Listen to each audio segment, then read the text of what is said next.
নমস্কার। আমার ভারতবর্ষ। বীরেন্দ্র চট্টোপাধ্যায়। আমার ভারতবর্ষ 50 কোটি নগ্ন মানুষের, যারা সারাদিন রোদে খাটে, সারা রাত ঘুমাতে পারে না, ক্ষুধার জ্বালায় শীতের কত রাজা আসে যায়।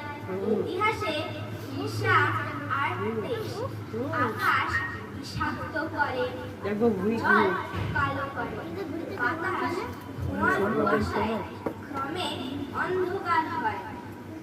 চারিদিকে ষড়যন্ত্র, চারিদিকে গভীর প্রলাপ, যুদ্ধ দুর্ভিক্ষ আসে পরস্পরের মুখে চুমু খেতে খেতে।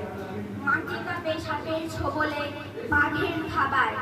আমার ভারতবর্ষ চেনে না তাদের, মানে না তাদের পরোয়ানা। তাদের সন্তানেরাও ক্ষুধার জ্বালায় প্রচণ্ড মারের মধ্যেও আজও ঈশ্বরের শিশু, পরস্পরের সহোদর।